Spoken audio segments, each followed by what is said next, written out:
नहीं है। अरे घुसपैठी अगर हम होते तो अंग्रेजों को भगाने वाले कौन होते। आज हाय हेलो नमस्कार सत श्री अकाल जी, अस्सलाम वालेकुम। फिर नई वीडियो के साथ रिजेक्शन करने के लिए जज्बात में लाकर नरेंद्र मोदी अपनी नाकामियों को छुपाना चाहते हैं। ना नेहरू ने एहसान किया, ना राजीव गांधी ने एहसान किया, ना नरेंद्र मोदी, ना इंदिरा गांधी ने एहसान किया, बल्कि देश ने इन पर एहसान करके इनको प्रधानमंत्री बनाया। और क्या कहते हैं कि मेरा कोई वारिस नहीं है, 130 करोड़ जनता मेरी वारिस है। नहीं नरेंद्र मोदी, देश बड़ा है, तुम देश से बड़े कभी नहीं हो सकते इंशाअल्लाह। और उत्तर प्रदेश में मुस्लिम अल्पसंख्यक समाज के नेताओं को बनाने की जिम्मेदारी आपकी है। कौन है समाजवादी पार्टी में मुस्लिम अल्पसंख्यक समाज का नेता, बताओ। कोई नाम तुम्हारे जबान पर आता है? हाँ, ये थोड़े बहुत होंगे, कुछ भी होंगे, मगर कहां नेता तुम्हारा? कोई नहीं है। कहां है सब? या तो जेल में है या फिर कब्रिस्तान में सो रहे हैं। बताओ कहां है, बताओ आप। मेरे भाई थाली मत मारो, मैं आपको भी कह रहा हूं, यह हमारी भी जिम्मेदारी है। तुम क्यों नहीं नेता बनते? क्या तुम में कमी है? क्या आप काबिल नहीं है? क्या बहादुर नहीं है? यकीनन सब चीजों से अल्लाह ने आपको नवाजा है। आपको सिर्फ आगे बढ़कर नेता बनना है। इसीलिए इनको नफरत है ओवैसी से और पल्लवी पटेल से कि ये कौन लोग हैं कि जो बरसों से जिन्होंने अपना एक शाही तख्त बनाकर रखा उसको हम हिला रहे हैं।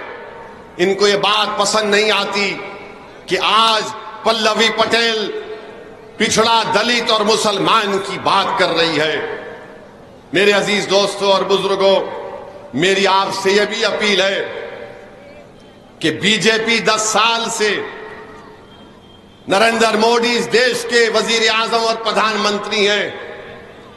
2014 में मोदी ने कहा था अच्छे दिन आएंगे। मोदी ने कहा था 15 लाख हर एक के अकाउंट में आएंगे। मोदी ने कहा था कि 2 करोड़ नौकरियां दूंगा। फिर 2019 आया तो मोदी ने कहा कि हमने सर्जिकल स्ट्राइक किया। मोदी ने बड़े बड़े वादे किए।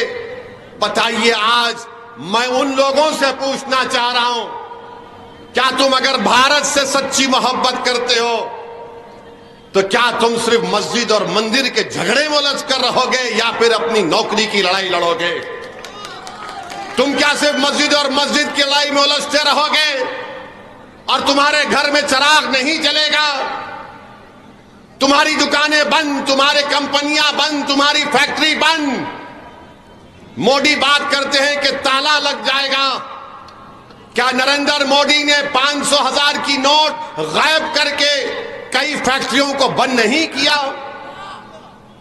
कोविड का जमाना आया, क्या एक देश का प्रधानमंत्री चंद घंटे की मोहलत भी नहीं दिया और 130 करोड़ जनता से कहा कि भाइयों बहनों भारत बंद, मैं ताला लगा रहा हूं। ताला मोदी ने लगा दिया। जो उत्तर प्रदेश के गरीब बच्चे नौजवान मुंबई में थे, हैदराबाद में थे, दिल्ली में थे, भुवनेश्वर में थे, बेंगलुरु में थे, वो तड़प गए आने के लिए अपने अपने घरों को वापस। नरेंद्र मोदी भूल गए कि उनके इस 2 फैसलों ने लोगों की जिंदगियों पर ताले लगा दिया। आज मोदी बात करते हैं कि ताला लग जाएगा। मोदी बात करते हैं कि बुलडोजर की मिसाल देते हैं। 130 करोड़ जनता का प्रधानमंत्री बुलडोजर की मिसाल देता है। आज बीजेपी कहती है कि हम पीओके वापस लेंगे। मोदी जी, 10 साल से क्या आप सिर्फ चाय पी रहे थे? 10 साल से क्या आप सिर्फ चाय पी रहे थे? लो पीओके को, हम भी कह रहे लो पीओके को। भारत का टूट हिस्सा है, कौन रोका आपको? मगर आज अमित शाह और मोदी बोलते हैं हम पीओके लेना चाहेंगे। 10 साल से आप क्या कर रहे थे? सच्चाई ये है कि हमारी 2000 स्क्वायर किलोमीटर के ऊपर चीन बैठा हुआ है। लद्दाख में डेप्सांग डेमचाक एक मुकाम है जहां पर चीन की फौज बैठी हुई है, और मोदी डेप्सांग डेमचाक का नाम नहीं लेना चाहते। पीओके की बात तो करते हैं, बहुत अच्छा है, मगर यह भी तो बोलो मोदी के चीन को उखाड़ कर फेंक देंगे, हम भारत की जमीन को बचाएंगे। मगर मोदी चीन का नाम नहीं लेते, कुछ नाम नहीं लेते। अब चुनाव आया तो बोल रहे पीओके ले लेंगे। अरे 10 साल में ले लेते आप। और फिर मोदी कह रहे, अपने भाषण में उन्होंने कहा कि मुस्लिम खवातीन ज्यादा बच्चे पैदा करती हैं।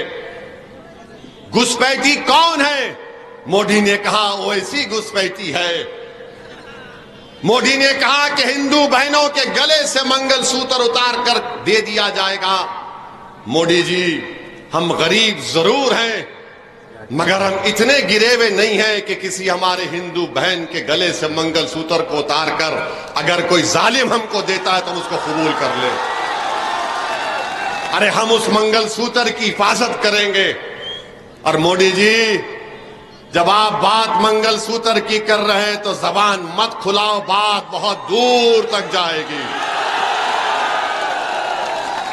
हमारी बहनें, हमारी बेटियां कम बच्चे पैदा कर रही हैं, ये भारत सरकार का डेटा कहता है। मोदी जी, घुसपैठी हम नहीं है। अरे घुसपैठी अगर हम होते तो अंग्रेजों को भगाने वाले कौन होते? हजरत महल क्या घुसपैठी थी नरेंद्र मोदी? मेरे अजीज दोस्तों और बुजुर्गों, आज मस्जिद और मंदिर के नाम पर लोगों को जज्बात में लाकर नरेंद्र मोदी अपनी नाकामियों को छुपाना चाहते हैं। और क्या कहते हैं कि मेरा कोई वारिस नहीं है, 130 करोड़ जनता मेरी वारिस है। नहीं नरेंद्र मोदी, देश बड़ा है, तुम देश से बड़े कभी नहीं हो सकते इंशाअल्लाह। नरेंद्र मोदी ये कहकर बता रहे हैं कि मैंने भारत पर बहुत बड़ा एहसान किया। अरे कोई किसी पर एहसान नहीं कर रहा है। ना नेहरू ने एहसान किया, ना राजीव गांधी ने एहसान किया, ना नरेंद्र मोदी, ना इंदिरा गांधी ने एहसान किया, बल्कि देश ने इन पर एहसान करके इनको प्रधानमंत्री बनाया। मोदी कहते हैं कि मेरे वारिस ये लोग नहीं। मोदी जी, कोई वारिस नहीं, आप काम करने आए हैं। ये राजाओं की बात होती कि मेरे मरने के बाद मेरा वारिस ये होता है। ये देश है, जमहूरियत है, लोकतंत्र है। ओवैसी चले जाएगा, मोदी चला जाएगा, मगर भारत रहेगा इंशाअल्लाह ताला। ये सोच इस देश के प्रधानमंत्री की है कि मेरे वारिस ये लोग हैं। कहां के वारिस? अगर वारिस होते तो आप कोविड में ऑक्सीजन लेकर आते। अगर आप इनको अपना वारिस समझते तो आप इनकी जानों को बचाते। मेरे अजीज दोस्तों और बुजुर्गों, आज भारत के प्रधानमंत्री के बहुत सी बातें अगर बोलना शुरू करूं तो बहुत देर हो जाएगी, मगर सिर्फ आपसे इतना अपील कर रहा हूं कि ये पार्लियामेंट का चुनाव है, आपको जरा ऊपर उठकर वोट देना है। आपने सबको आजमा लिया, आज हम आपसे अपील करने आए हैं कि पीडीएम को आप अपने दुआओं से, अपने आशीर्वाद से नवाजिए, और इंशाअल्लाह ताला हम आपकी उम्मीदों पर उतरने की पूरी कोशिश करेंगे। आप हमारा साथ दीजिए। भारत में अगर बीजेपी के बढ़ते हुए कदमों को कोई रोक सकती है तो पीडीएम रोक सकती है। और फिर उत्तर प्रदेश के मुख्यमंत्री हैं, वो कह रहे हैं कि फुला बादशाह की आत्मा आ गई। मुख्यमंत्री आप क्या आत्माओं के एक्सपर्ट हैं? फिर अगर आप एक्सपर्ट हैं तो बताओ, उत्तर प्रदेश के युवा जो गवर्नमेंट की नौकरी का इम्तिहान लिख रहे थे, वो पेपर क्या गोडसे की आत्मा ने लीक किया था? बताओ प्रधानमंत्री, आप वारिस कहते हैं ना, क्या विधानसभा के चुनाव में नरेंद्र मोदी ने उत्तर प्रदेश की जनता से नहीं कहा था कि चुट्टा जानवर को मैं कंट्रोल करूंगा, मेरी बात का यकीन करो। मोदी जी, आप तो दिल्ली में आराम से बैठे, छुट्टा जानवर पूरी खेतों को खाकर बर्बाद कर रहा है।